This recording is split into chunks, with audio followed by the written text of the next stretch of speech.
Yeah. Braggadocio.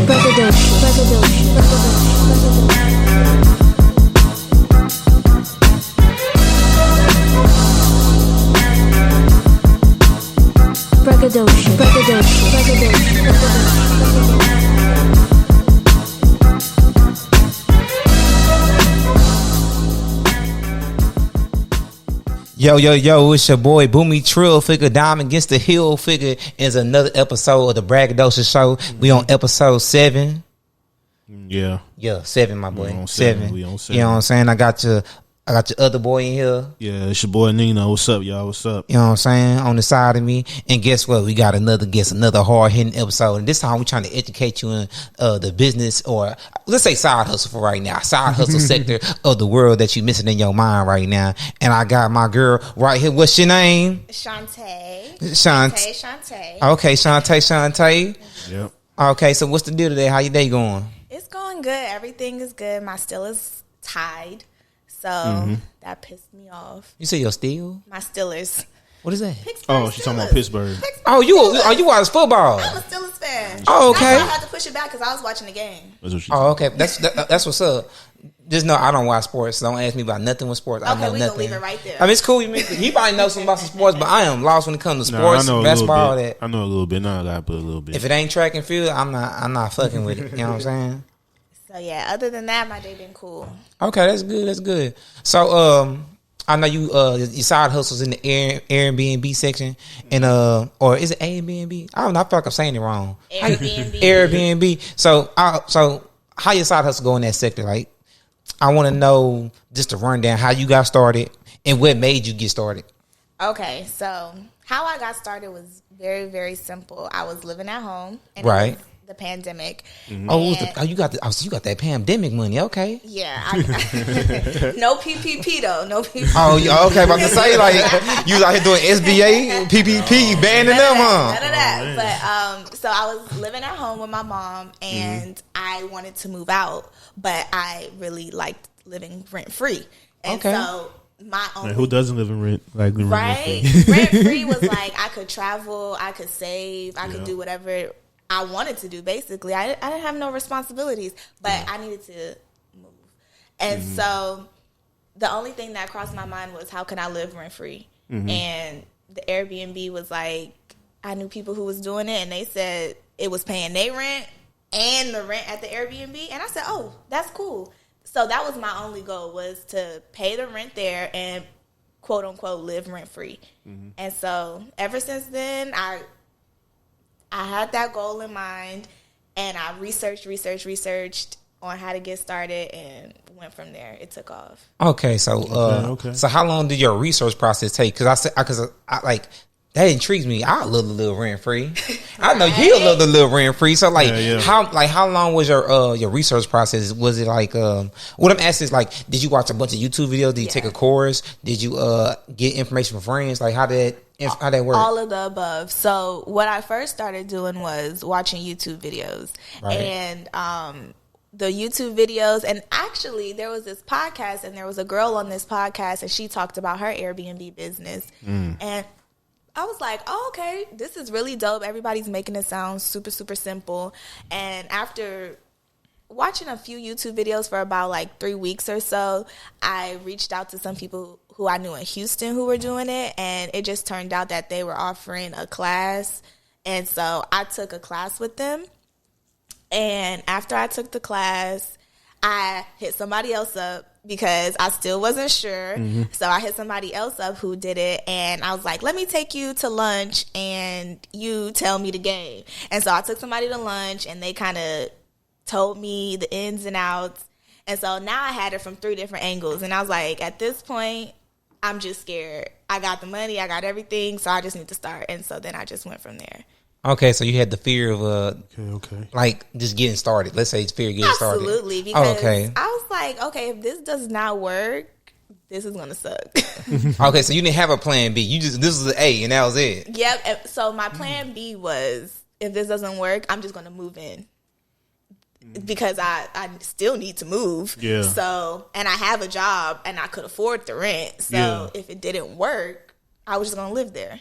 Okay, I like how you thought about living free, because I mean when I first moved out my mom's house, it wasn't about living free. I was like, okay, I got a roommate, and I had a roommate. I had somebody that wanted to be roommates, and we just went and got an apartment, and that made sense. I ain't never think about, let's how can you live rent free in America? I always thought about, I just had 2 jobs. I was like, fuck, I'm gonna go to work and let's get it. You know what I'm saying? So that shit crazy. You know what I'm saying? And so I like the other process you saying that you took them to lunch and everything. So what made you decide to take them to lunch? Did you just think, oh, that's like something that was you taught that, or that was just something that you just came up with? Well, for me, it was just common courtesy because I was asking somebody for something and I didn't really know this person that well. I just knew him from Instagram, and I basically wasn't scared to reach out to them in the DMs. Like, I see you doing your thing. Oh, you do Airbnb. Can I take you to lunch? Because I didn't want to just go in asking a million questions and not get a real response. And not get a real response. Or he's like, who is this person wasting my time? Yeah. I wanted them to know that I'm very, very serious. Like, I'm serious about this. So I took him to lunch. Okay, that's what's up. Yeah. So he got a free meal and he gave us some knowledge. He did. Okay. So moving on, where are you at right now in your side hustle adventure with the Airbnb? So right now I have an Airbnb here in Houston, and in addition to that, I've started coaching people on how to get their Airbnb up and going. Okay, so you're a whole coach out here. So I try to do like a little consulting on the side, just because the amount of people who ask me about Airbnb and want to pick my brain, it takes a long time to pick my brain, and then I wasn't getting anything in return. So I want to educate people. So I don't charge, like, the course I took, it was $1,500. It was $1,500? $1,500. And so I don't charge people nearly that. I will charge you $75. And so I want to spread the knowledge, but I just need to allocate the time and be compensated for my time. Yeah. And so I started the coaching. And so I understand you pay $15 and you send the knowledge of $75. So what made you like downgrade on the correlation on the knowledge? Because if you pay $1,500, I feel like in your mind you're like, I can get it back for $1,500 too, because I just paid $1,500, so I'm pretty sure I can sell it. Or you just felt like it would just be easier to just you trying to help the smaller person out. Yeah, I want to help somebody like me. Like, I dug into my startup money to take that course. I would rather somebody not dig into their startup money, just pay $75 and I'll tell you everything in an hour, and we can move on from there, because it's enough money for everybody. Everybody can make money. I don't have to charge $2,000 for really stuff you can learn on YouTube. Right. Yeah. And really a lot of people who come to my coaching, they already did the YouTube. They already have a little bit of knowledge, and they're not starting from zero. And I'm just giving them that extra push, because really it's just fear. That's what's in the way of them getting started, is fear. Yeah, I think that's anything with business. Anything business wise, you're going to have some type of fear, because us as people, and us being just like black people, minorities, whatever, we come from the bottom anyway. So we have the fear of just, like, we lose our bread, that might be it. You know what I'm saying? Exactly. Might be homeless. Yeah. I don't know, Juwan gonna let me stay at his house. You know what I'm saying? It's gonna be just fucked up. So that's cool. I mean, I like that. I respect that, because I'm a type of person, when it comes to knowledge, I give out a lot of knowledge for free. Like when it comes to podcasting, business wise, like even my co-host, I didn't told him so much stuff. It's just up to you if you use it or not, because you could pay for something and receive the knowledge, but if you don't use it, then it's like, he's the guy who put me on cryptocurrency. Really? Yeah, him. I didn't even know. What you investing too? I didn't even know you was doing that. I am not a financial advisor. None of y'all listen to me. Nah. He just told me, there's a new wave of money that's coming soon, so I just looked into it. That's all. That's all. Oh, that's what's up. I didn't even know that you was dibbling and dabbling that. You got your head in everything. You dibbling and dabbling in the cryptocurrency? Listen, I know nothing about crypto, and so sometimes I try to buy a little Bitcoin and then when it did, but then it's just like, what am I doing here? And so I just give it. I'll give you some quick game. You know how your money sitting in your savings account? You want to make like 1% interest? Yeah. Just take that money and put it in like Bitcoin, and it's gonna make a little bit more than 1%. It's gonna make way more than 1%, and it's gonna shoot up. So let's keep it simple as that. But I'm not trying to focus on the cryptocurrency. We focus on the Airbnb side of it. You know what I'm saying? Okay. So what we was at? Okay, we was back to you didn't took him out to lunch. You didn't. Do you and this guy have a relationship? Do y'all still like communicate on like stuff, or y'all it was just a one time thing? I took you to lunch and that was it. And just like bye. Well, actually, we're still pretty cool, but not like it's not a ongoing relationship or anything like that. We're just cool, and he'd be like, "I see you doing your thing," and I'm like, "Thank you, I appreciate you." Oh yeah, no, I respect that. I like that. I mean, so just cordial, and of course, if I have any questions, I could reach out to him because he's real cool. He good people. He for sure. Okay, how many properties do he have? Too many. I don't even know. And he does like houses and stuff. And actually, the guy who I did the course from, I reach out to him a lot more too, because he's big and I think he has like over 20 properties and houses and everything else. So to me, this sounds like a new version of real estate. So like, are you buying real estate like houses and stuff? Or are you like? I want to. I really want to. So. The thing with Houston is the Airbnb market with apartments is getting saturated really, really quickly. Yeah. And so these apartment complexes are like, they cracking down. We don't want nobody doing Airbnb in our apartment. So it's getting a lot harder. So it would be beneficial if you could do it out of a house. And you'll probably make a lot more money out of a house because you could charge $300-$400 a night. You probably paying the house off fast too. And you pay off the house fast. Or even if you don't buy the house, somebody who has the house for rent, you can go to them and propose, like, can I use your house? Because they're trying to get a tenant in it. So why not that tenant be you?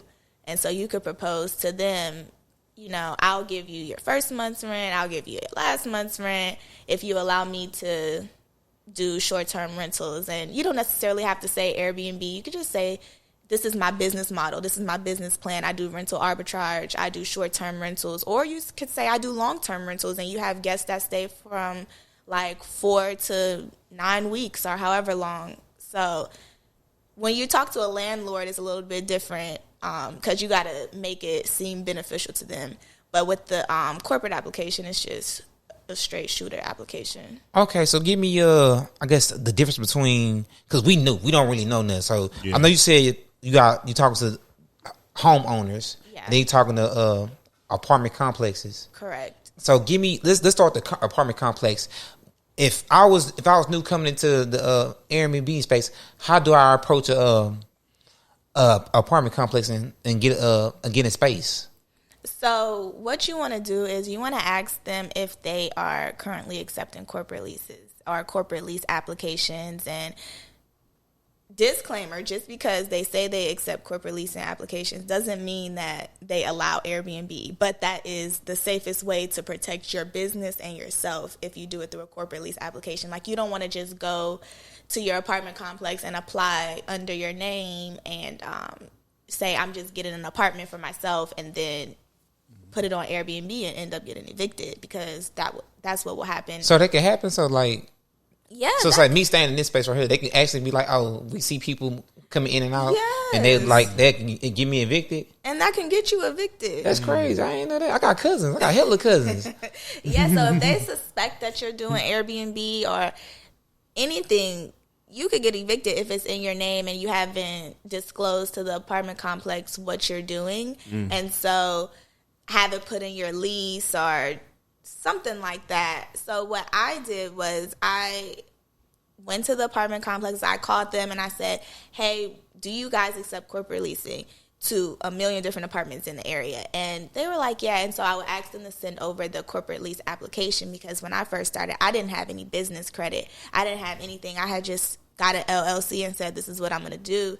And so I needed to see the applications because I wanted to know what they were going to ask for, because there was no point in me doing an application and I know I wasn't going to qualify. I don't have 3 years of experience. I don't have this. I don't have that. And so honestly, I went with the complex or the management company that has the easiest application. And so it was just as simple as doing the application. It was honestly a lot easier than getting an apartment in my own name, because it wasn't no credit check. It wasn't no background check. what they used was trade references. And so that's basically someone saying, hey, is this person a good business owner? Do they pay their bills on time? Whatever. And I had 3 references. And I actually got the references from the guy who did the course. And so I got my trade references from him. He vouched for me, and they said, okay, you're approved. And we had that conversation. Like, I didn't explicitly say Airbnb, but I did say, like, there will be people coming in and out. This is not going to be my primary residence. So you said that in the corporate trade lease thing, or you told them I over just the phone? told them in person. I just said it face to face. Like, this is what it's going to be. Are you guys okay with that? And they said, I mean, is your rent going to be paid on time? Yeah. Yes, it is. And so we just moved on from there. Oh, okay. I mean, that's very responsible that you went up there and told them. Cause my head's scary. I would have wrote them a letter. That you didn't read the letter. I'll send it to your email. We got a whole fight in here about this shit. Yeah. Because I'm not confrontational. Like, fuck that. Well, to me, I just wanted to lay all my cards on the table, but I didn't want to scare them, and so I didn't use no buzzwords. So I wasn't like, yeah, I'm gonna do Airbnb, because Airbnb scares people.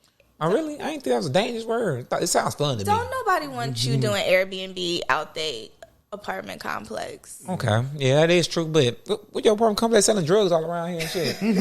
Gee, y'all look like y'all need help. It could be worse. It could be that's worse what I'm than saying. Airbnb. You are right about that. That's like, you might need help over here. You know what I'm saying? Okay, so that's cool. So we touched on the apartment side. So tell me about the business owner side. I mean, the homeowner side. Like, how do you approach them and come in when you talk to them about it?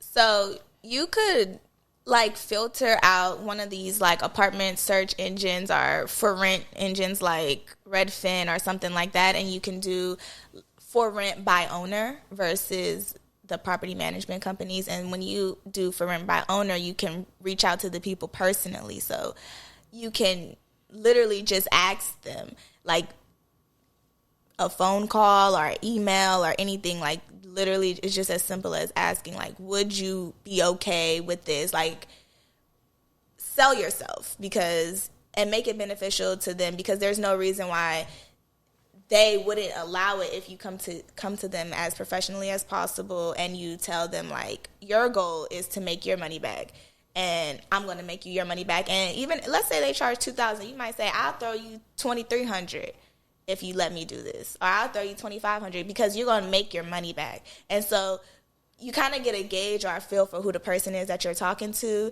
present them with your business model, and see if they say yes or no. Some people will be like, absolutely not.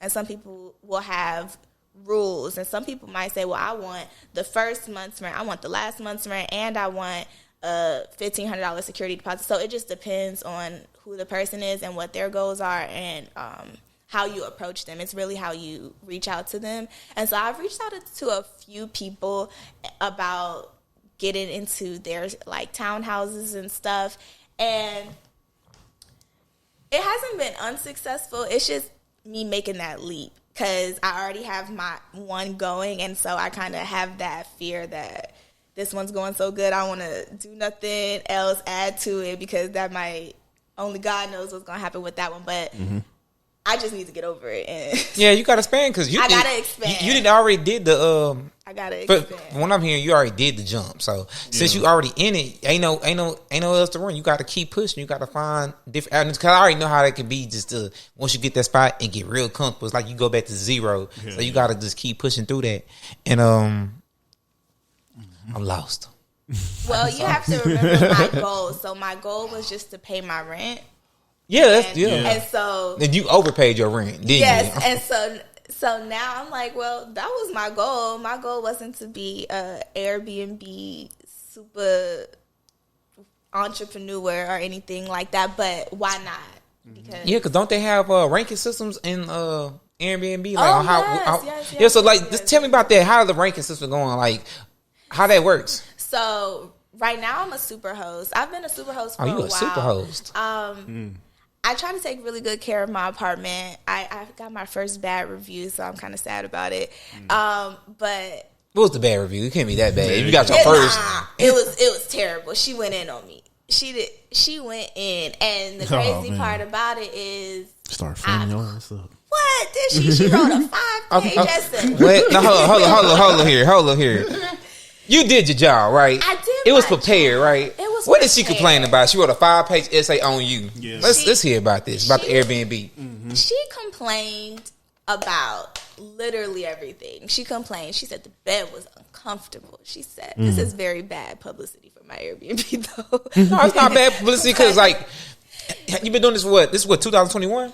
So you've been doing for what, 2 years? About 2 years. Yeah, over a year. About a year and a half. Yeah, so it's only one. That's like, think about it. It's only one. Out of what, 1,000 people you already had? Come on. Yeah, I have about like she was a complainer. She was a complainer. And the crazy thing about it is, I reached out to her. I said, how's everything? And she said, everything looks great. We made it in. It's amazing. Mm-hmm. And then she hit me with the bad review. And I said, oh, my God, where did this come from? She trying to get her money back. That's what and it was. And you know what? That's probably all it was. Yeah, she was upset. That's all it was. She just wanted her money back. Because I don't clean the places myself. I have a team. You have a team come through? I have a team, and they clean it for me. Mm-hmm. And so it be clean. Like, it don't be You check dirty. behind the team all the time? Yeah, usually I have... like my mom or Frank will help me. Oh, so you got the family coming in. Absolutely. You ain't playing no games. This is a team sport. And I feel you.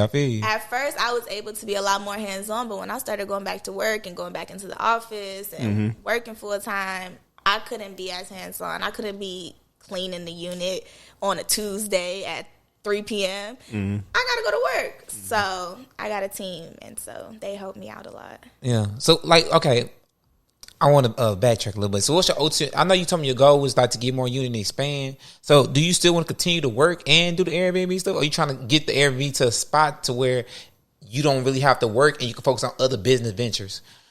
So that's a really good question because I don't know. I really want to just get a few more. Like, I don't want this to be my full-time job. I don't want like Airbnb, the hospitality industry, to be my full-time job because I am like in my career right now, and so I really do want to focus on that. I don't want to just push that to the side because that's what I went to college for. You know, that's. So, I mean, we didn't touch on like you going to college. So let's like while we you can finish that, but let's get into what you do in college. Like, what field are you working in?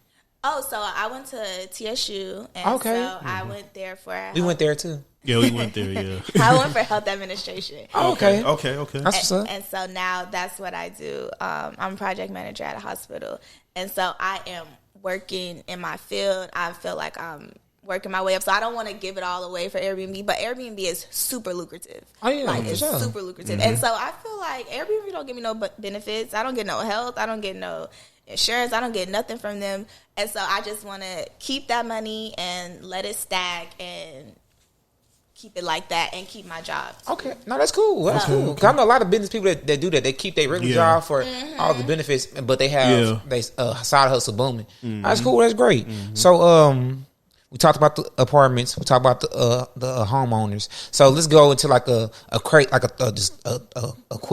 like a random person might have, right? Just say, I'm ready to get out this apartment. Okay. I'm just done with it. I'm tired of it. It's a hole in the door. I got to get out of here. No, it's actually a hole in the door. I got to get out of here. And I'm very upset. So and I still have time on my lease. How can you help me move on? Well, what you can do if you're not scared, because we did talk about getting evicted. And so this is not my advice. Hold up, what? This is not my professional advice. I'm not trying to go get evicted now. But if you ain't scared, then just put it on there and see what it do. Because a lot of people, that's how Airbnb started. People just put their place on Airbnb and made a little extra money. Yeah, but see, back then it was because I be seeing stuff in a different lens. Maybe because I wear glasses and they be changing lenses and shit. But the thing so crazy about it is, since we've been like aging and growing up stuff, the world been changing with us and shit, and it been changing. And like I say, now we in the digital money and shit now. So when Airbnb came out, it was literally like they were trying to take the hotel business out, and everybody's like, the hotel business gonna go down and crash. But it ended up thriving and shit, because at first they was like trying to sue Airbnb and shit for like all type of shit. Same thing with Uber Eats and all that stuff with the taxi cabs and stuff. You know what I mean? But instead we found a space that it all could still work. So that's been cool, you know. Yeah, so if you got a few months left on your lease, probably nothing. I don't advise this, but I would do it just because I'm not necessarily scared, and I feel like it's about how you price your unit, and that's very important. The price point. Oh yeah, let's talk about that. Yeah, we can talk about it. This is a 1 bedroom, 1 bath. You got washer and dryer in there. Yeah, got a patio. How you price your unit is the type of people that will stay at your unit. Okay. And so how much should I price this unit here? Well, if you want to price, it's pretty nice. I mean, you don't get the hole in the door. I can fix that myself. Yeah. So you fix that. You could probably charge about maybe a $150 a night. Oh, okay. So that's how it works. Okay, so how does, because I don't know nothing. How the pricing works? So y'all charge by the day, the month, the week? Because I heard some people doing stuff like, I had one friend, he paid for like a year, and he was staying out of he was working out of town, and somehow the job wanted him to stay there for like a year. Oh, and so he paid for Airbnb for like a whole year. Oh wow! So how a situation like that would work? So it's different. So you can have your monthly rate, and then you have your nightly rate. So how much you charge a night, or if you only want to do, like long-term stays, then you can do like how much you want to charge for the month, and I would just double the rent or however much money you actually want to make. That's how I price my unit, is how much money do I want to make.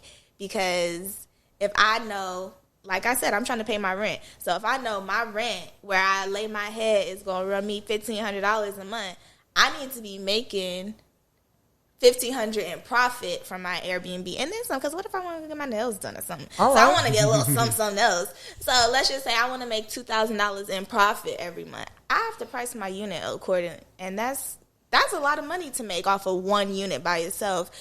But it can be done. You have good months, you have slow months. Yeah, I want to get into that. So you ever got in a situation where maybe it didn't get booked for the month? Well, I can tell y'all my worst month was the month where it was the freeze, the winter storm. February, yes, that was the first month that I didn't make any profit. I just made my rent. I maybe made $200. Nobody wanted to go nowhere warm and lay their head. Well, it wasn't warm here, and so what ended I'm talking about the apartment. It got heat. I didn't. Oh, it was out. That's what you're saying. It was out. It was out, and so actually, I had a repeat customer. They were here for Valentine's Day weekend. They got stuck. They were there for a week, and I let them stay because what am I kick them out? They were from Dallas. How am I gonna kick them out? Where am I telling them to go? They can't get on the roads. Yeah. I don't even have electricity, so they freezing in my apartment. Yeah. And so so I thought the price would just go up. Yeah, you stay here any longer. Come on. I'm hurting your feelings. No. I just let them stay there and that hurt my business, letting them stay there, but I felt like that was the right thing to do. Yeah, I feel you. I know, I applaud you on that. That was good. That's wonderful right there. Cause my ass, y'all ass have been, get the fuck out of here. It's like, he is evil. I would have got the biggest bad review in that motherfucker. Well, I was stuck too. I was stuck in Colorado at the time. Oh my God. He was out of town. I was out of town. And so I didn't stay at an Airbnb in Colorado. I stayed at a hotel, but I was like, damn, I wish this hotel would have said I could stay here for the week for free since I can't go home. Yeah. But I just thought that was just a nice thing to do. And so that was the first month. But consistently since I started, I've made a profit. And every month the profit goes up. Because at first I was lowballing my prices because I didn't know how much to charge. I didn't know, like, I could charge a little bit more for a one bed, one bath in the middle of the city, right next to everything. I didn't know how much I could charge. I really had to start looking at what my competitors are charging. And I was like, okay, well, they charging this much, let me charge this much. There's no reason why I should be charging $60 a night. Let me up my price. So yeah, I went. We had to go up on that. I had to go up on the price. You about to have crackheads staying up in that joint. I was. And so to my point, back what we were saying earlier, what you price your unit at is the type of clients you will get or the type of guests you will get. And so I've been fortunate enough to not really get any crazy guests. I've had a rapper, quote unquote. So it was a bunch of weed smoke everywhere, huh? Man, was it? I already know. Yeah. They was from Cali too. So, and then he said, "I don't even smoke." Oh, really? Let me send you these pictures. Oh, so that's another good question. So you got security cameras in the Airbnb? I don't. I feel like that's a little invasive. What you think? You'll stay at a place that got cameras? Is it against the policy? Is it against the? It's not. It's can. Not. Oh, you can. Okay, so no, this is what I'm saying. I feel like because I had an Airbnb back on my birthday. You remember that day, right? Yeah, I remember. Okay. And there's actually a camera just sitting like how that one is, right? Yeah, it was. I remember. Yeah, and I don't think it's a bad thing, but I think it's it lets even if it's on or off or it don't matter. It should be on, but yeah, it let the guests know and the people know who got it. Is like just don't do no dumb shit, right? You know what I'm saying? Yeah. Because what ended up happening was everybody noticed and it was like, yeah, we just gonna smoke outside, and, and that was smart. So again, them be like, Yeah, they were on their best behavior because they knew that they were. Yeah, for sure. Watched. And then if they just think about this. That could be like extra fee in a sense in my mind. I don't know how it go, but let's say they unplugged it. Because that one you can just clearly go unplug it, right? So if they go unplug it, you could be like, so why y'all cut my cameras off? Yeah. You know what? You know that's extra fee. You ain't read the fine print, huh? You can charge extra fees for literally anything. I think I charge like a $7 fee if you ruin my towels with your makeup. If you because that's what women do anyway. You got all white towels, right? I got gray towels just because I didn't want to deal with my towels being ruined. Yeah. But if you like ruin my sheets and ruin my towels, it's just $7 fee. If you smoke, it's $300 fee. But I have a balcony. Smoke outside. Yeah, that's what I'm saying. I was like, oh shit. The hotel cheaper. I'm just playing. Smoke outside, and if I don't know, you don't get charged with a fee. But if I know, I'm gonna get my $300. Yeah, so every time. Yeah, you might want to get you some little cameras in and put it down. Yeah, you might as well. Yeah, might as well put some little cameras in there. No, you know what I'm saying? So the camera, I had a Ring doorbell, and it just felt invasive. But the Ring's outside, ain't it? Yeah, it's outside, and so you would just see who's coming in and coming out. And I mean, that has to be annoying because you're really not there, so it's like going off and on whoever passed by. Yeah, and I'm like, I don't know these people. I don't need to be looking at who they are, and so I opted out. But a lot of people do, and I think that if I got a house, I would probably do cameras. This is what the Airbnb I'm talking about. It was a house, and it makes sense. I don't care. I'll do whatever. You know what I'm saying? Because I don't trust people because I just know people lie. People gonna lie. So anything can happen. So I'm like, it's crazy. People lie. You know, so a little off topic. When did you graduate from TSU? In 2018. Oh, okay, for sure. So you got your bachelor's? Yeah. So you going to get your master's or you got it already? I got my master's. Oh, okay, what you got your master's in? You was at my dinner. I sure was at the dinner. I sure was. We going through the thing, the podcast. See, this is the thing about you making it personal. Oh my Lord. Like, I'm gonna tell Frank about this. I'm like, she got off track. Well, like we not doing the show. Yeah, okay. Yes, I got my master's. I went to Texas Women's because I work in a medical center, and that's also in the medical center. And okay, that's good. I just took classes there on Saturdays, and I finished my master's in 2020. 2019, 2020, one of the 2020. I think it was 2020. That's when I finished my master's, and I'm not going back to school. No PhD.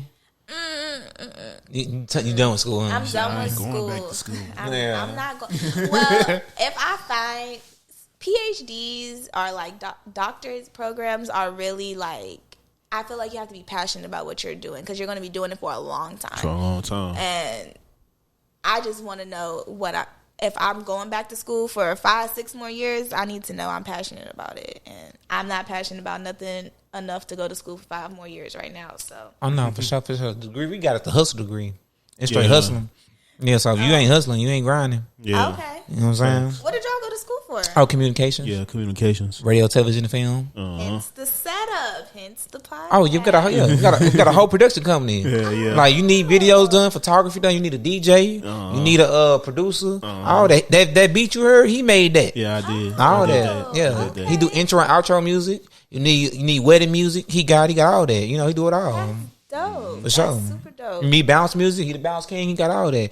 Tell him your name, man. Yeah, my name is Nino. Nineaux.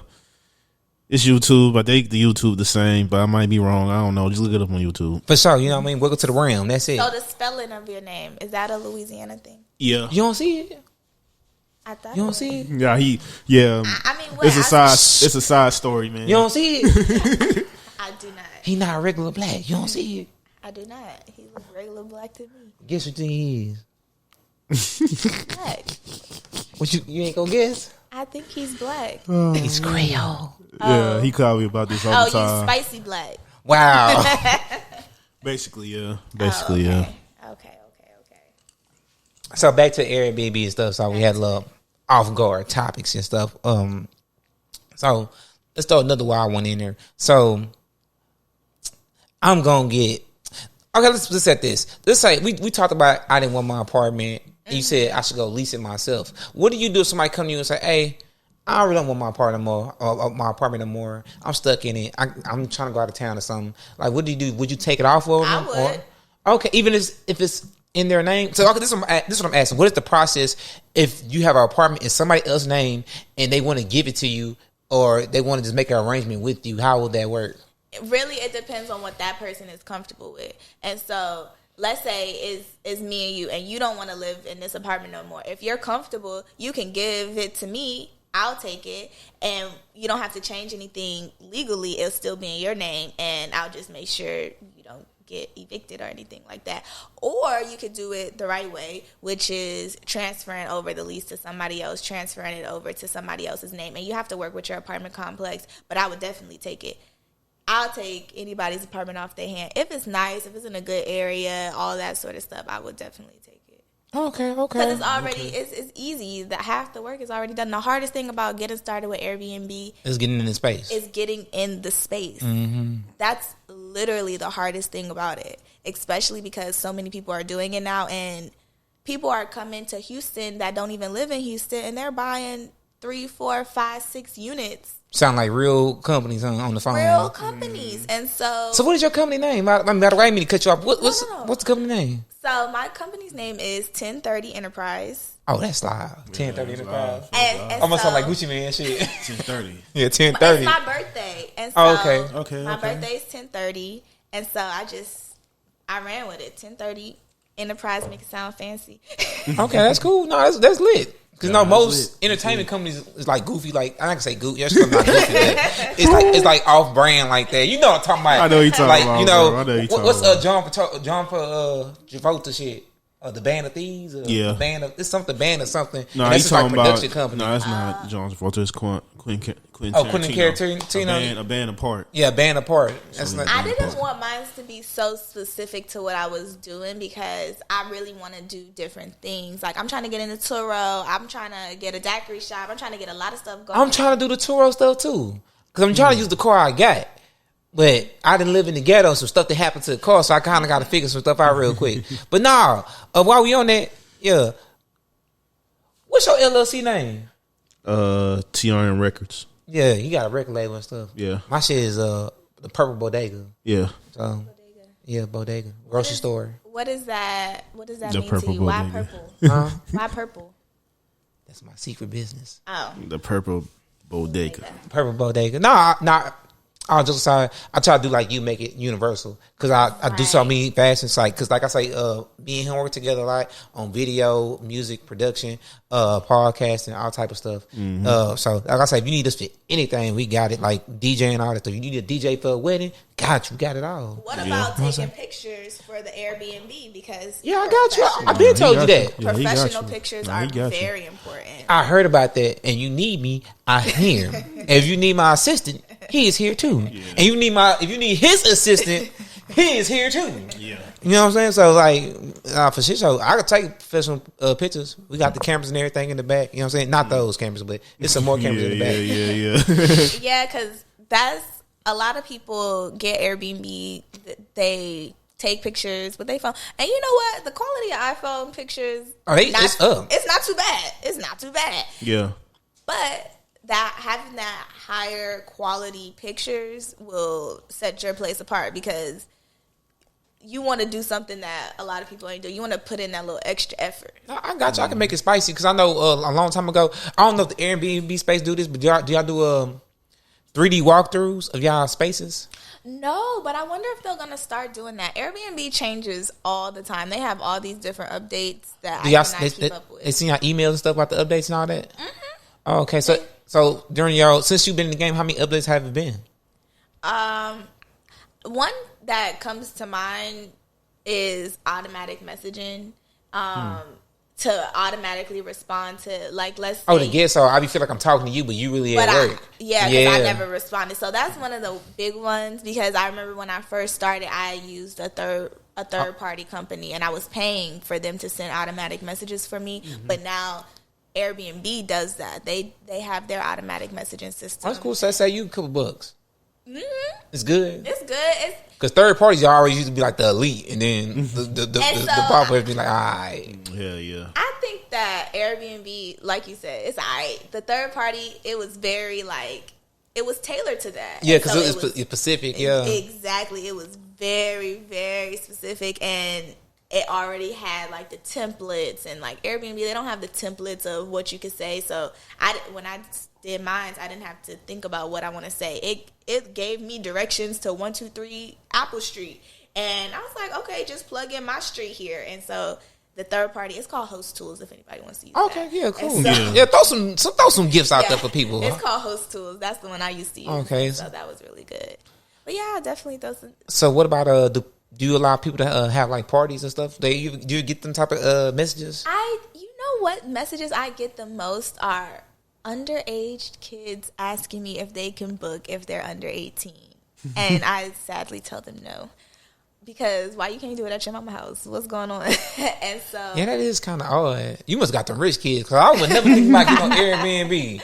Let's get the Airbnb, y'all. Like, that don't make no sense. Yeah. So that's the one thing. I do say no to that. But more recently, I had a couple staying, and they were from out of town, and they messaged me and they said, we have some friends here in Houston, is it okay if we have them over? And I said, and she was like, they'll leave by 9, I promise. And I'm like, they can stay all night. They can stay all night, because I don't want my guests to be uncomfortable. I don't want them to I ain't think people ask about that, because I know black folks just do it. Black folks, we should do it. You know what I'm saying? As soon as they book, like, everybody come. Everybody come. You know, slide through. For sure. For real. I don't know. I guess we feel like we got ownership over this. Yeah. I mean, you pay for it. And that's how I feel sometimes when I book Airbnbs. I'm like, I pay my money for this. I should be able to have a few people over, and I'm not going to be... I'm gonna be respectful of their space, because I'm a host, and even if I wasn't a host, I'm still gonna be respectful of another person's space. Yeah. And so I will let people do gatherings. I'll let people do a little, but it's only a 1-bedroom, so I don't know how much gathering you want to do. But I've had a few parties there. I've had a few parties, and no one's told me. I know that it was a party there because of the confetti everywhere, and they ain't clean up good enough. Hookah tips, but they tried. They tried really hard. Okay, I don't say nothing about that. That's good. They try. As long as you give it a try, I'll let it go. Yeah, I let it go. I'm not too. I mean, I don't want to be that person. I don't want to be like, at my Airbnb, you need to sleep, and that's it. Watch TV. I didn't think it'd get like that. With like, I guess people might have some outrageous rules. I didn't think it'd be like that. People do. They do. People have. Crazy enough, I stayed at an Airbnb that had a voice detector, like a volume detector, how loud you are in the Airbnb. That was racism. I'm not gonna lie to you. I'm not gonna lie to you. That's just racism. That's pure racism. That's some bullshit. Ain't no way. Ain't no way, Jose. I would have been on his ass. Like, hey, I'm unplugging this. I'm letting you know right now. Because he did message me, and he was like, according to this detector, you're over so-and-so decimals. And I'm like, well, I'm not having a party, so I don't know what you want me to tell you about your little noise detector, but there's nothing going on over here. That's crazy. It's loud. Yeah. I mean, yeah, because black folks is loud. They just loud. Any kind of black is loud. You know who real loud? I was in the army. Yeah. Puerto Ricans is loud. You be like, bruh, what are y'all talking about? Yeah, Puerto Ricans, Jamaicans, they be loud, bruh. I was like, what are y'all talking about? Nothing. A bunch of nothing. Like, all right, bro. A bunch of nothing. Yeah, so that's good. It seems like the Airbnb business been good to you. The Airbnb business has been really, really good to me, and I really want to educate people so that they can do it too. So let's go through some quick education then, since you're very passionate about education. Yes. My young man right here, Jawan, most, the DJ with the host. Yeah. Trying to get the most. I'm trying to flow, but it didn't go right. But anywho, so what can he do if he start from ground zero? How much money he need to have, and what steps he need to take to secure his first property? Okay, I'll at a because like his apartments be easier at an apartment. Yeah, let's do apartments. It'll be easier. Okay. So you have no money saved. The first step is saving money, and I always tell the people who book with me that you need to save at least $5,000. $5,000 to get you in the door. But you know what's crazy? Before the Airbnb shit, that's how much I saved to go move to my first apartment. Because I was working 2 jobs. I was like, because I always feel like having a plan B, a backup plan. That shit don't work now. I'm just going to get out somewhere else. But that was it. But yeah. Yeah, $5,000, that'll get you in the door. And I would legitimize your business. If you have an LLC already, I wouldn't say go start a new one. Just put it under that one. Mm-hmm. But people who don't have an LLC, I encourage them to get an LLC and really legitimize your business. Get your EIN number. Get your Duns and Bradstreet number, because your Duns and Bradstreet number that's your credit, basically. Oh, and I didn't know about that. Duns and Bradstreet number. So where you find that? Duns and Bradstreet number. Just like DMB.com, and it's free. DMB.com. Yeah, okay. Like DMB, or just Google Duns and Bradstreet, and then you'll start generating business credit. And so if you really want to have like established business credit, it's going to take a little while. Like, it's not going to be I thought overnight. business credit was going to like the bank, open a business account, and then getting like a credit card through the business account. Mm-hmm. So that's true, but the Duns and Bradstreet number is like monitoring your business credit. So like, you know how we give out our social security number? That's what it's like. Mm-hmm. That's what it's like. Okay. So when I did my application, they asked me for my Duns and Bradstreet number so that they can check and see if I had any business credit. I did not have any business credit, and so they doubled back and said I needed to provide trade references. And so then I hit the guy up, and he gave me the trade references, and so I was good to go from there. But you don't necessarily need to, but I would just do it. It's free, but the bank and stuff, that is a good way. And then that's the next step: get in a bank, because separate your money. I just recommend separating your money from the jump so that you don't overspend when you're investing in yourself, or you don't mix up your money, or when you start getting paid. It's just best to have it all separate, and you do your taxes, things like that. And then start calling, like literally just start calling. I do, like, when I have my course it's not a course, it's really just a one-on-one. So when I coach people, they have the option to book the one with the list, because I do have a list of places that are accepting corporate lease applications. And so they could either book with the list, or they could book without the list.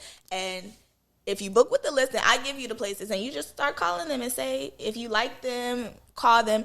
And I really recommend going to see these places and the infrastructure, not just like, is it cute? Do they have nice stuff? But the infrastructure, like amenities and stuff, like a pool and all that. Even more important, the parking garage. How will they get in? How will the person who has never been to Houston navigate getting to your apartment, getting in your garage, parking their car? Where should they park? Getting from your garage to the actual unit. Those sort of things is something that you need to think about when you're doing a place, because if you're doing a place that, let's just say, never has visitors parking, where are your guests going to park? Unless you give them your pass or your code or whatever. Or if you do a place that the garage is on the complete other side and they have to walk, well, you need to say, well, this isn't handicap accessible or something like that. Like, you gotta be specific, very specific. You have to be very, very specific, because you never know what type of person is going to be staying there, and so you want to make it as easy as possible. Like, those are the sort of things that you look at when you are looking for a place. Like, think of it from the guest perspective. Like, oh, okay, I drive up to the 6th floor, I park my car, I go down, I get in the elevator, I go down to this floor, and then make a left, and then the unit's over here. Like, you want to make it as easy as possible, because in all honesty, the worst reviews I have are about my parking situation and how far of a walk it is from the garage to the unit. People care about that because people are lugging in their luggage. They have all of their things. Oh, they just be tired and shit. They just be tired, and that's inconvenient, and so you want to make it as convenient as possible. Oh, they gonna love it over here. Then that shit connected. Yeah, and so that's the kind of stuff you want to look for. And they got an elevator. Go on, use that elevator, man. Don't call my phone, Billy. Use the elevator. That's the kind of stuff you want to look for. So then after you go to the places and you talk to them, you see, okay, this is an all right spot. You want to do the corporate lease that we was talking about earlier. And one of the good reasons why you want to do corporate leasing is because you can change the locks. Not only is it not in your name, it's in your business name, but you can change the locks. On the door? On the we door. Can't change the locks now? I can't change the lock? I mean, you're not supposed to. Oh, I thought you could been do that. Bro, I'm tripping. I'm keeping you out of legal trouble. Hey, I thought about it. That's crazy. Yeah, you can change the locks. And so what I like to do is I like to put in a keypad. And so I give them a code. And they're able to check in so that I don't have to be there. Oh, so you buy a keypad for the door? Mm-hmm. So is that expensive? Because to me, it sounds very expensive. Well, I got it from Home Depot, and it was $250. But it was just a one-time thing. Yeah. Oh, okay. Yeah. So it was worth it. But then another thing about an apartment complex, when you're looking at the tour and all that stuff, is it one of those where you need a key fob to get in everywhere? That's going to be very inconvenient for your guest who doesn't have the key fob until they get into the unit. Yeah. So how will they get into the unit if without the key fob? Exactly. Right. So things like that. Unless you got to meet up with them and shit. Exactly. And you want it to be as hands off as possible. So because of COVID, they might be nasty. Yeah, you gotta be. There might be some dirty people. I've had a guest actually tell me, "Oh, actually we got COVID, and we just wanted to let you know we got COVID while we were there." I was like, "Oh, great." You got COVID while they was there? Mm-hmm. That makes a lot of sense. Yeah, they went back and they tested positive for COVID. And so I had to sanitize everything. I mean, I sanitized everything anyway, but I had to block it off for a little bit and kind of I just wanted to be an extra deep clean. I wanted it to be. And then I didn't want the cleaners to go in there and they get COVID. I don't really know. So no, that's responsible. That's responsible because you ain't gonna get this deep with somebody in the business. This is good that you getting this information. Yeah, so you have your money, you go shopping, you found your place, and now you go shopping, and I recommend getting a storage unit or something like that and just piling up the stuff. If you see stuff, buy it. So what stuff are you? Okay, so what's the storage unit? Because I'm doing me out for the storage unit. What are we putting in the storage unit? Your couch, your bed, because you're buying this stuff as you see it on sale because we're saving money and we're not going to go cash out on the furniture and stuff. Because I'm tripping. Apartments come empty in a month. I'm tripping. Absolutely. No, I forgot. I'm in my head if you get an apartment, it's already furnished. But I feel you. It's you got to buy it. Right? Yeah. So start collecting your furniture. Start collecting your TVs, whatever you want to have in there. Yep. And I give out a shopping list so that you got a shopping list too? Yeah, I have a shopping list. Oh, you need to make a whole ebook for this. Just sell the ebook. You think so? Maybe I should. Yeah. I mean, I feel like if you have people, because I watch the game, okay, if you have people talk to you, maybe you should charge a little more because they have this one-on-one talk to you. Yeah. But if they just want to get the knowledge, just sell them the ebook. Because then everything in the ebook, and then you're not talking to them. They got what they need to got, and then boom, that's it. Yeah. It's $15. Okay. Nah, 15. That's 75. You said you really? Would you pay that much? Huh? Would you pay that much? On ebook, bro? I'm really different. So I'm the wrong person to ask about this. I didn't invest my money in the Forex. I didn't invest my money in the future bonds. I really invest in myself. So I was gonna pay for the Toro course, and that was $1,500. And who course I paid for? Matter of fact, Wall Street Trapper. Yeah. He was selling 3 books for $60, and they was all ebooks, and I paid for that. What was it about? Stocks. How to buy, sell stocks, and Wall Street Trapper. Okay. Make money off stocks and stuff like that. So I just feel like it's $75. You don't mind investing in yourself. Yeah, you just put in the book. You know what I'm saying? But think about the person who's already broke and they trying to do this because they need some money because they don't have no money. But the thing about it is, why I say put in the ebook is some people retarded. I'm sorry to say that. Some people retarded. They're going to talk to you. And then unless you give them a little bit of access to you, you going to kind of feel why are you calling me again? We just had a whole long. Did you not take notes? You're going to be like that. They do. And you making the ebook is hey, this is me taking the notes for you. Here the ebook. And then you want to talk to me, we can have an hour conversation, just pay a little more. And boom, we into that. You know what I'm saying? Yeah, I'm trying to get you some more income. You know what I'm saying? So the ebook going to be $75. Okay. The conversation going to be $150. Okay. All right. All right. Not for real. That's how you do it. Because 75. Because as you build your brand, you making yourself more exclusive and more popular and stuff like that. That's true. You know what I'm saying? That's true. So you don't want to like half the stuff is Googleable. Like they really want the odds. Like you said, they go YouTube, they go search for it. Exactly. You know what I'm saying? People are lazy though. Exactly. So for them being lazy, they got to pay the fee. Yeah. Because I'm real lazy, so I pay the fee. And I respect the price. The price is the price. That's the price. Okay. You know what I'm saying? I'll consider that. But yeah, I respect that. I do all that. You go shopping. You do all that, and then it's just time to move in and get it listed. And it's really that simple. Like so, when you move in and get it listed, how fast? When I get my first clientele, I listed it and got booked the same day. The first day I had it listed was the first day I had my booking. The first day you got a list, first day you had your booking, so like it's the same within day? hours. Within hours, like So is it still like because I'm just asking, is Airbnb like on an algorithm? Is it a special algorithm is on? Well, okay, so if you're a super host, then the algorithm pushes you up to the top. Okay. And so you're more likely to show up in people's searches and things like that. Okay, that's so good. That helps. But they do kind of have an algorithm for people who just started their Airbnb. So if you got a new posting or a new listing, they kind of do push you up so that people can book and then you can get your reviews and like they don't want you to not be booked because they want you to make money. Okay. But it's really just a matter of doing your research, getting your money together, and doing it. And now, if you don't have any sense of design, style, or anything like that, hire somebody or call a girl that you know or even a guy. And have them decorate. So how much you pay for the decorator? I decorated myself. I mean, that's you, but I'm talking about the off-brand person. I'm talking about young Juwan over here that's need help. I don't know. I don't know how much a decorator costs. Okay, so get your mama, your sister. Yeah, call your sister, your auntie, somebody that's in these Facebook groups that love decorating or something like that. But so what's a good desired space? Because I live in a one. Mm-hmm. So what's a good desired space for an Airbnb? Is it ones? Is it twos? Is it threes? I think that more people like 2 bedrooms. I think people like 2 bedrooms because they probably be traveling with their friends or something. Yeah, because one bedrooms are going to be marketed towards couples or business people or people like doing short stays or someone by themselves doing a long stay.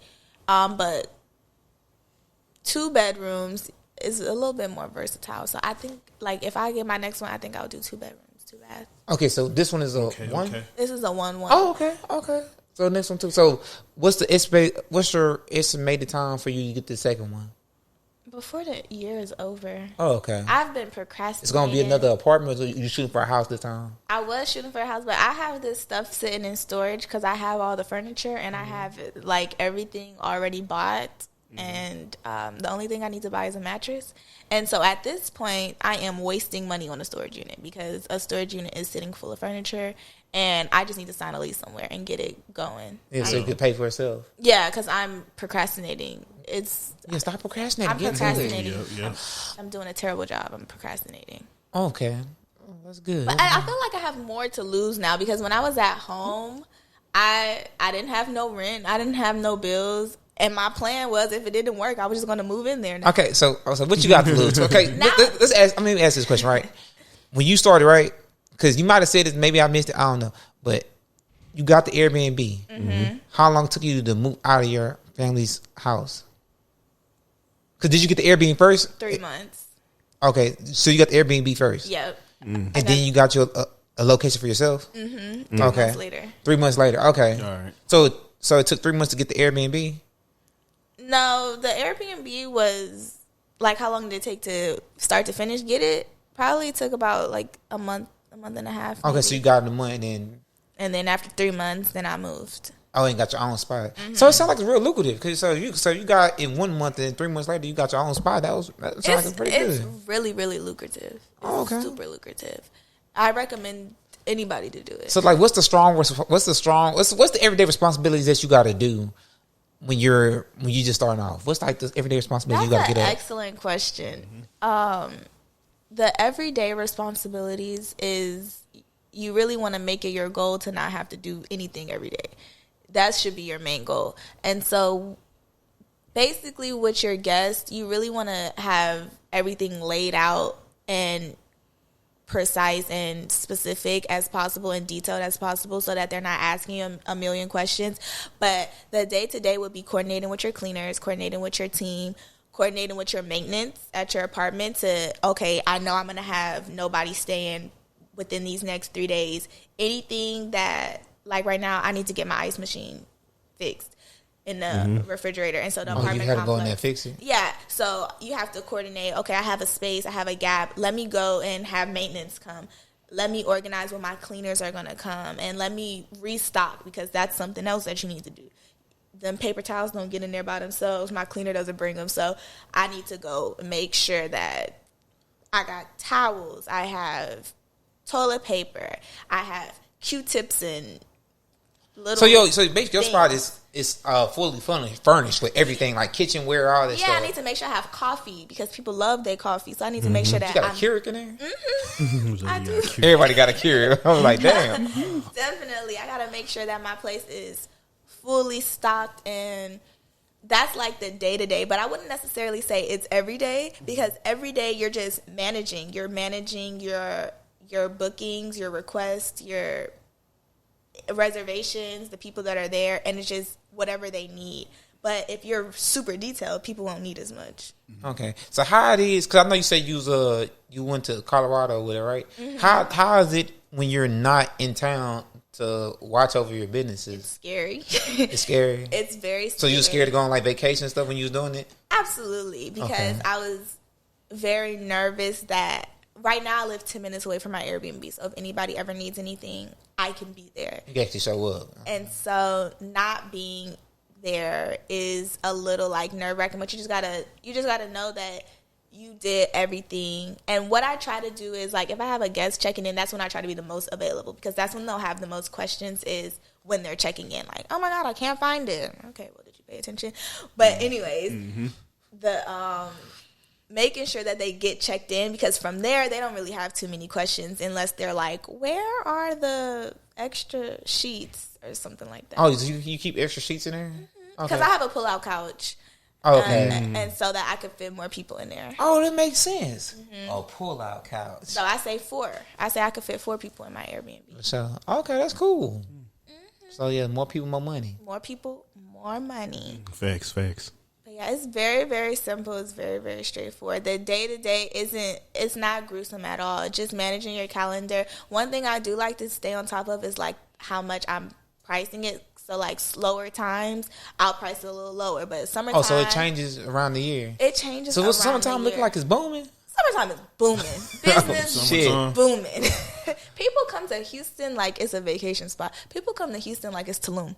But you I don't know if you keep up with, like, the news. You know, everybody come to Houston. Like, not Houston, but everybody going to Austin, Texas and stuff. Like, Elon Musk, he building a Tesla factory and shit down there. But they're making... So, there's a lot. I just seen an article the other day about the Airbnb industry in Austin and stuff, and they're talking about how they're really trying to make it really difficult for you to do Airbnb in Austin, because first of all, the people who are going to be moving there, they're not going to have anywhere to live, because people are buying up their Airbnb, and you're going to have to go through them to get a place to live. Like the same thing that sort of was, I seen something about, like, in New Orleans, like in the surrounding areas near Bourbon Street, like you can't really get an Airbnb there because, well, you shouldn't be allowed to do Airbnb because it's making it hard for people to actually live there. Like it's it's like gentrification.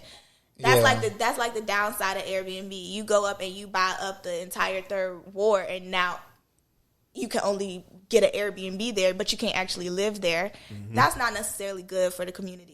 And so that's like kind of the downside, because it's low key. Like if it gets like to a bigger scale, like it's low key gentrification. That's all it is. Yeah, it's gonna be empty houses. Nobody can rent a house. Nobody can, because everybody done did Airbnb. So I mean, it makes sense. I don't know. Third world already been getting gentrified. I don't know how worse it can get, but I know OST from Yellowstone to Sunnyside, it been getting worse. But they more. See, I don't know if you be in this area a lot, but they building a lot of condos and I don't know if you look down the street. It's a whole new apartment complex that's being built right now. So that's something you might want to hop on because it's like right down the street and it's in the middle of downtown. That's a good location. We in the middle. Medical Center, downtown Houston, Galleria area, the Energy Corridor, Midtown. Those are all good places. Oh yeah, Midtown. So but they've been all type of futuristic houses between Third Ward and here. It's like crazy looking. So they should be like some nice spots. Yeah. So what's your next spot? What area are you shooting for? I really like the Galleria area. I'm in the Galleria area and I like it. It's been good to me. It's because of the mall, huh? Well, Houston doesn't have no landmarks, so they treat the mall as if that's the tourist location. I mean, it really is. I worked there for 5 years. That shit, that's a real tourist location. It's a tourist attraction. That's it's like, I wouldn't necessarily say people come to Houston to go to the Galleria, but I would say that it's definitely on their things to do. That's what my cousin just did this weekend. Y'all want to hear a fun fact? Y'all know the Galleria don't pay for electricity. Not electricity, they don't pay for air conditioning. They don't. What do you mean? It's the property, right? So they got the property. So all the stores pay for air conditioning. Oh. Yeah. You know what I'm saying? So each store in there has to pay for their own electricity. Yeah, they pay for the air conditioning. So Galleria don't really have air conditioning. Oh, they're eating. Okay. Yeah. So they don't pay a air bill, electricity bill, I guess. Oh, I never knew that. Okay. Yeah. That is a fun fact. Something I learned, because when it got hot one year, we all had to keep the doors open for the mall. Shit was crazy. Really? Yeah. That sounds a bit ghetto. The Galleria is ghetto. I'm just letting you know. It gets crazy down there. Galleria town, the Sharps town. Yeah, for sure. Quick. But I like the Galleria area. I do like, I like the Medical Center area too. Yeah, some real nice houses. Medical Center is pretty profitable. If you can get in the Medical Center and the thing with the Medical Center is you got to get a place where the rent is not too high because you don't want it cutting into your profit. So the goal is to find a place where the rent is as cheap as possible, but it's as nice as possible. No, that's a good question. So, what's a good rent to look for? I would say for a 1 bedroom, 1 bath, anywhere between if you can do less than 12, that's cool. But it's gonna be hard in the 610 loop. You're not really gonna find that much for less than $1,200, and so anywhere between like 12 to 16, maybe 16 is kind of pushing it, but like for a 1 bedroom, I would say anywhere between 12 and 16. You should got your second spot over here. Because when I moved in, they was giving us I think I got a month free. Oh, really? Yeah, I got a COVID special. So I got a crazy deal because it was during the pandemic the prices for everybody fucked up. Yeah, it was really, really cheap. It was really, really cheap. Because I was like, I got in at a good time. Because now when I'm looking for places, I can't find places as cheap as I got my place. Yeah, I heard that price is stupid down right now. Yeah, I heard they charge like $3,000 for certain spots. I'm like, my gosh, one of my the people that I coached, they paid $1,800, and then the place said, and we want 15% off of that too, since you're doing Airbnb. For real? Oh, they said it wrong. They must have told them straight up. They did. They told them, and that's how much. And I mean, they're doing well. And they said they wanted 15%. The place asked for 15%. 15% of every booking. I would have told them that I'm not doing this one. I would have came right here to the hood. I wouldn't do it, but it's working for them. So. Okay, for sure. Because that's like I be telling people about like this area and stuff, like Holly Hall, OT. Like you go across the bridge and just look around. It's actually a lot of like they have these duplex townhomes that they building. So it look like a whole house, but it's a half a house. So you get like either part and Airbnb it out. I would want to do a townhouse in this area. That's what I'm saying. It's some real nice ones. So you went to the address before? Mm-hmm. Okay. Next time you go to the address in the morning time, look behind it or on the side of it. Okay. Those are brand new homes that like I think some of them just got like bought up now, but like during COVID, dude, they was completely empty. Yeah, it was empty. And they steady building more because there's some people from Detroit. Mm-hmm. There's like a group of people coming out and they've been coming out here and buying them land and redoing the houses and stuff like that. Really? Yeah. We had talked to them.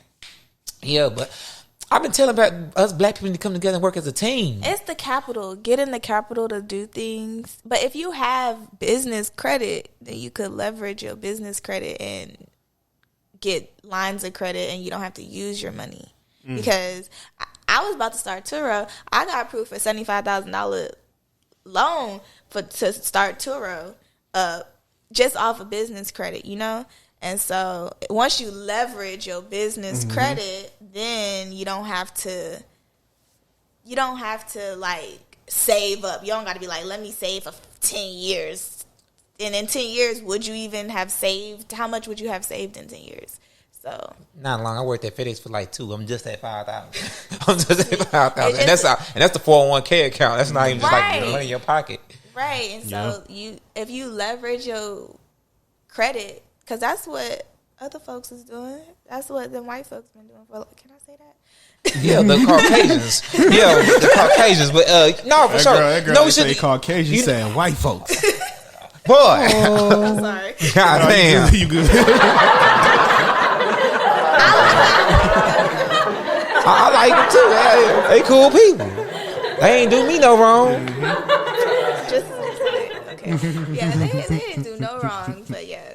Nah, we should do that. We actually should like formulate a group, because you do business, Frank do business, I do business, he do business, and we all got LLCs. We need to, if you can help us figure out the game. Yeah.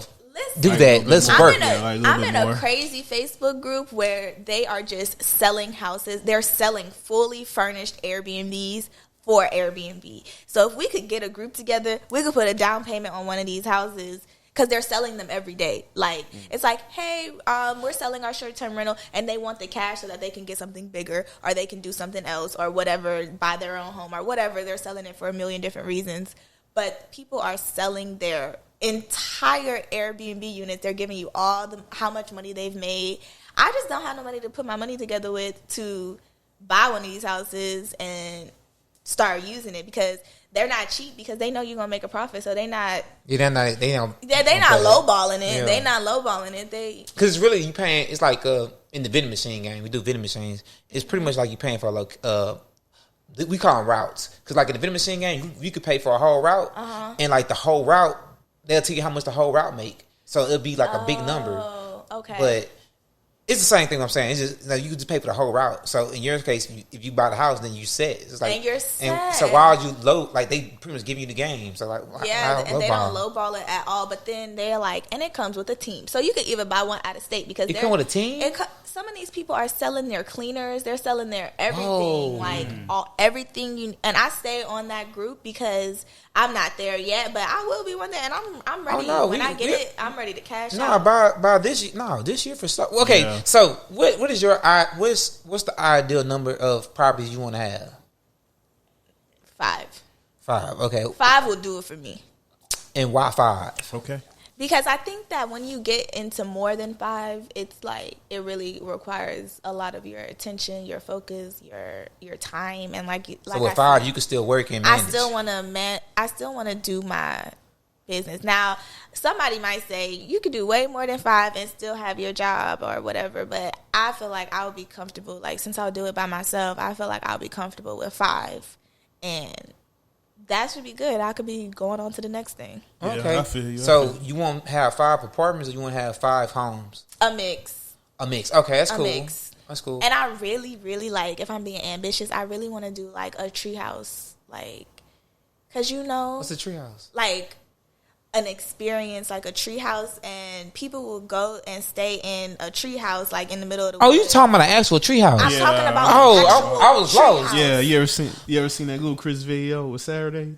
Nigga, that's the treehouse. Nah, I really haven't. Really? Yeah, you have to look at it. Y'all have to give me an example what treehouse is. I'm thinking about little kids treehouse when y'all say treehouse. Nah, they have. I think they have one like near San Antonio, Austin. I seen one before that, but. Yeah, they're really popular near Austin. Yeah, they're super popular. But that's because we got the land out here too. But like when we have to import a tree, like a big ass tree, to just be able to hold a house within the tree, maybe. I don't know if you're thinking about like what we're talking about, because it's literally like a tree, and then it's not like a house. It's not like a 3-bedroom house. It's like a bed. No, it's like just like one bed. It's like a studio apartment in a tree. Oh, y'all live in y'all little kid dreams. No, regular tree house. The crazy thing is they charging like $300-$400 a night, and people are paying it, and then you can't get in it for a year. It's booked out for a year. Mm-hmm. That is what I'm trying to do. You know, it's crazy. Trying to live like George in the jungle. I learned about these mobile cabins. Oh, you ever seen like the mobile cabins? Yeah, I know. It's like they literally like it's like a box, and like it's like a big ass glass, and you could just look outside. But it's like it's not a full size cabin. It's literally like a mobile cabin. Like it's so like it's small. It's literally like a bed. Mm-hmm. Wash your hands, poop and stuff or whatever, and that's it. It's a cabin. People will pay for that. Nah, I know. I just seen. I gotta find it. It's on Instagram or whatever. But it's like literally a cabin. That's the kind of stuff. Like if you can get away from like cookie cutter and you can start providing experiences for people pay for Instagrammable experiences or just stuff that they don't think that everybody else is doing. Yeah. That's what's popular right now. Oh no, for sure. Cause see, I work at FedEx. I drove around like Houston. It's a lot of like, I call them like modern homes, or like they like real nice, like technical wise, like they look real nice, like the marble and shit like that. Oh. I want to get into something like that. If I could find me like a construction team to build shit like that and make that an Airbnb system, like just like luxurious home style, that'd be cool. Luxury Airbnbs, and then people like will come. They'll shoot music videos and exactly. all sort of stuff. Like you could use it.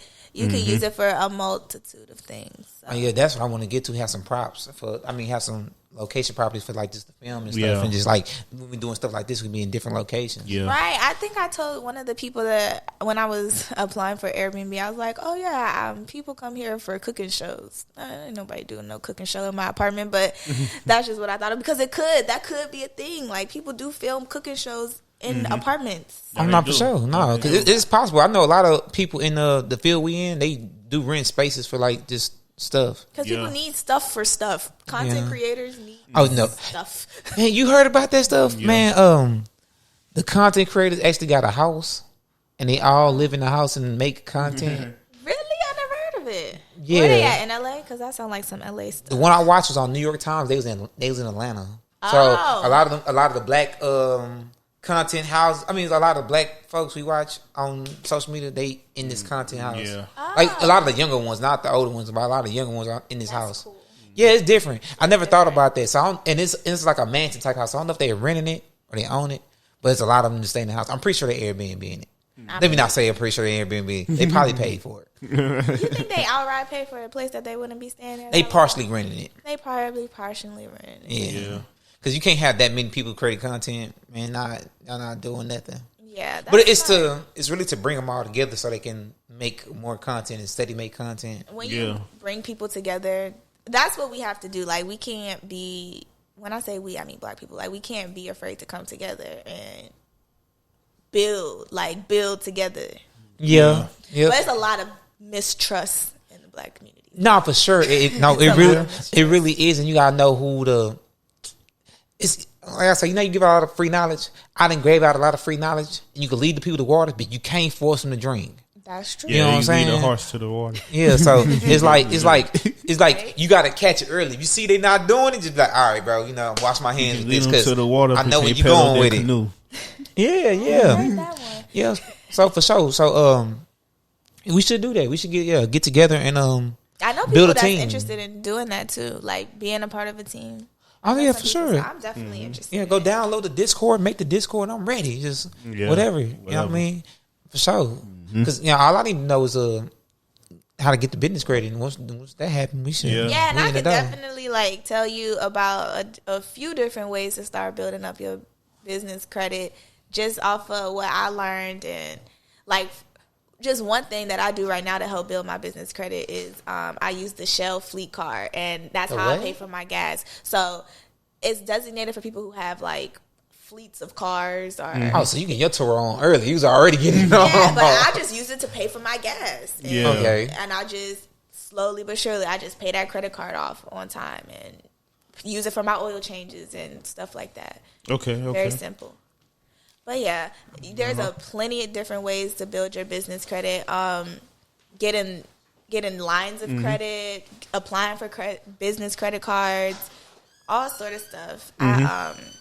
I could tell you all about it. Yeah, That's another episode. Oh man, no, I can't be no different episode. I'm trying to learn more about that right now. Oh no, for sure. Now I really appreciate this episode. This was like phenomenal. I like it for sure. Yeah, we did learn some shit. Yeah, we're gonna have to get after this we're gonna have to have a real long talk about like getting this team together. No, for sure. We need to get our business credit up. I was helpful. I hope I dropped some gems for y'all. I hope I gave y'all.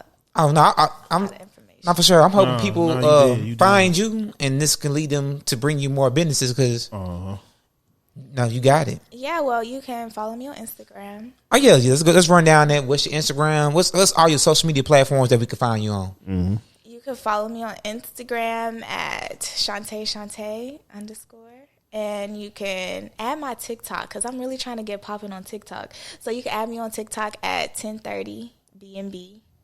That's my little Airbnb TikTok thing that I got going on. Or I have a website. So if you go you got a website? I have a website. So if you go to my Instagram, you could.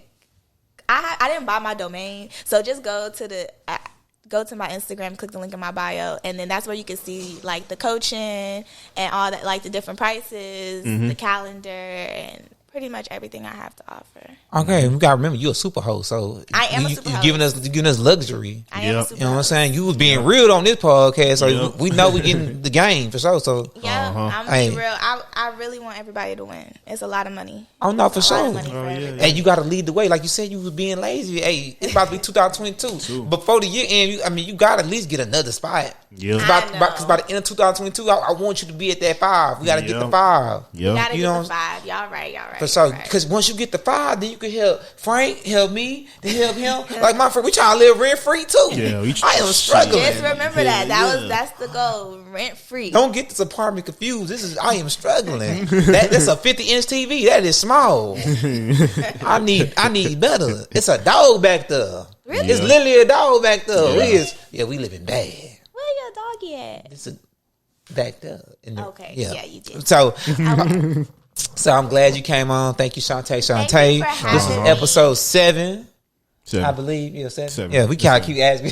7, 8, 9, 10. I don't know. Hey, we didn't got it in. You know what I'm saying? Yeah. I really appreciate you just actually being clear, spreading knowledge, giving some game. Now, I would love for you to come back for a part 2 because I'm pretty sure we didn't hit everything. And we can talk about that business credit. Yeah, all that. Get into that for sure. So, be great, man. I'm glad. Hey, we all came through for another episode of Braggadocious. You feel me?